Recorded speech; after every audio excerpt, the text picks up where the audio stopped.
Hey, this is Mark Davis with BigWater Adventures. I want to talk to you about leader length. To me, it's actually a simple process. If you go to saltwater, you've got leaders and you've got top shot, and it's very simple between the two. To me, if the knot goes past the tip, it's a top shot. If it's going into the guides and winding onto the reel, that's when you need to start looking at an FG knot or something like that. As opposed to an actual leader, you could do an FG knot if you want, but if a leader's not going to go through the tip, it's just whatever knot you're best at and what's most comfortable to tie. If you're good at an Albright, tie an Albright. Double uni, tie a double uni. As long as it's a good knot and you're comfortable with it. But as far as leader length, when you're really looking at leader length, you need to think about what are you trying to do? Are you trying to, is it a chafe leader? Are you worried about a fish's jaw? Are you worried about its tail? Then you're looking at the overall length of the fish.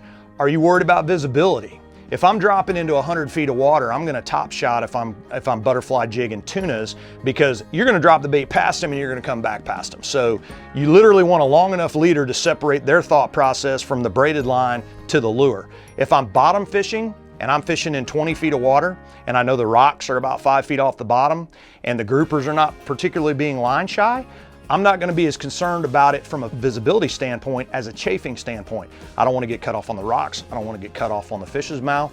Same thing in freshwater on a smaller scale.